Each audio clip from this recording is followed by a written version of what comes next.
Did you know that in medieval Europe, eating vegetables was considered a mark of poverty, while feasting on swans, porpoises, and even hedgehogs wrapped in pastry was a sign of power?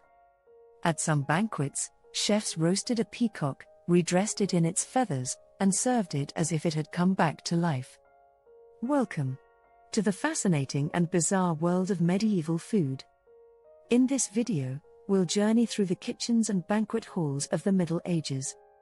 You'll discover the humble meals that fueled peasants, the extravagant feasts that crowned kings, the religious rituals that shaped diets, and the surprising foods that sparked wars and trade routes. Stick around, because the true story of medieval food is far stranger and more delicious than you ever imagined. The medieval diet, spanning roughly from the fall of Rome to the dawn of the Renaissance, 5th to 15th century, was a world of contrasts. What you ate wasn't just about hunger, it defined your place in society. For peasants, food meant survival. Their daily bread was coarse, dense, and often flavored with barley or rye instead of the soft white wheat reserved for the rich. Bread was sometimes so hard it had to be dipped in ale before eating. Alongside bread came pottage, a thick stew of grains, leeks, beans, onions, and sometimes turnips. Meat was rare, but if you were lucky, a rabbit, salted pork, or scraps from the Lord's kitchen might appear in the pot. For the nobility, food was theatre. Enter a great hall filled with the smell of roasting venison, boar, or whole sturgeon pulled from rivers. Picture trenchers, thick slices of stale bread, serving as plates, soaking up juices until they were tossed to the poor waiting outside. Banquets weren't just meals, they were performances of wealth and authority. And over it all loomed religion. The Catholic Church dictated fasting days, sometimes more than 150 days per year, banning meat. This sparked creativity, fish pies sculpted to resemble roasts, almond milk used as dairy substitutes, and even eel stews crafted to look like beef. But medieval food wasn't always a feast, it was often a fight for survival. In the early 14th century, Europe was hit by the Great Famine of 1315 to 1317. Relentless rain drowned crops and wiped out harvests. Grain prices tripled. Families resorted to eating grass, acorns, and bark bread made from ground tree bark mixed with husks. Chroniclers describe parents abandoning children, and stories even surfaced of cannibalism during the worst years. It was a reminder that food supply was always fragile. Meanwhile, in the courts of kings and dukes, banquets became weapons of power. Chefs produced illusion foods, pies filled with live birds that would fly out when cut open, jellies molded into castles, and roasts painted with saffron to look golden. Serving an exotic spice like nutmeg, imported at incredible expense, was a way of saying, "I can command the world." But luxury also bred tension. Moralists accused nobles of sin and gluttony. The church criticized table excess, warning that overeating was as dangerous as lust or pride. Kings even passed sumptuary laws, rules stating who could eat what. Venison and swan were off limits to peasants, while even butter and cheese were sometimes restricted by class. And let's not forget the role of drink. Water was often unsafe, so ale and beer became daily fuel. Some monasteries brewed ales so heavy they were called liquid bread. For many, beer wasn't recreation, it was survival. The line between feast and famine, indulgence and starvation, was razor thin. So how did these medieval food traditions spread and evolve? The answer lies in trade, war, and migration.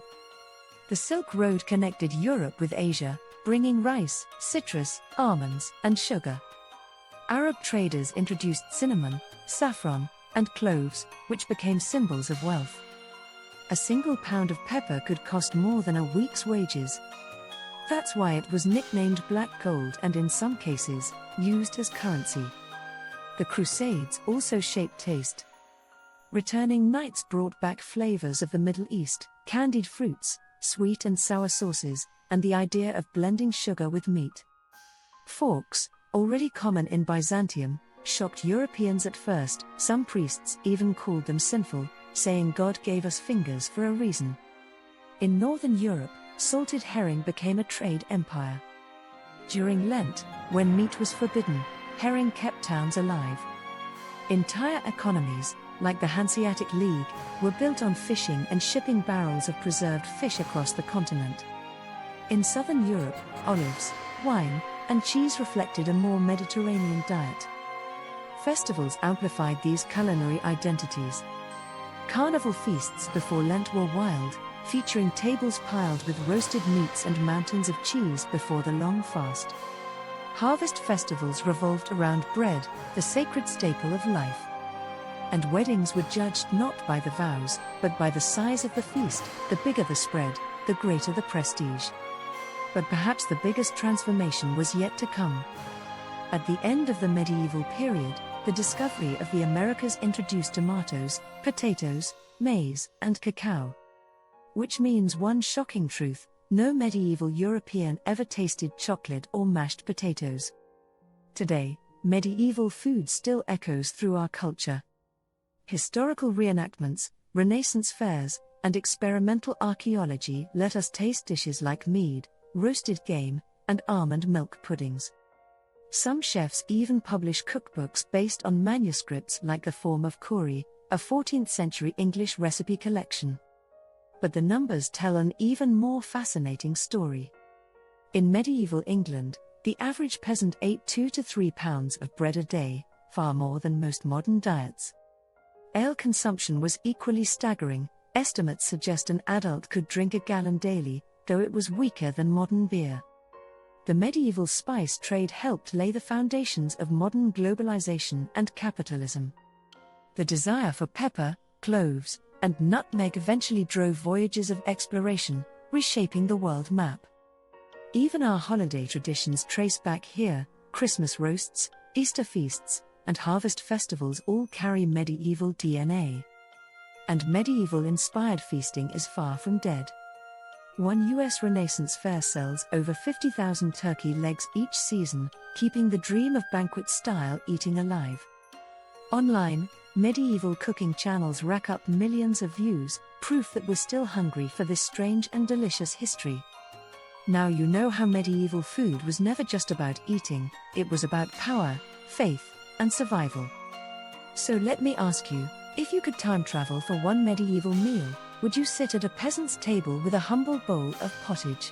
Or risk indigestion at a royal feast of swan and spiced wine? Drop your choice in the comments, and don't forget to subscribe for more delicious history.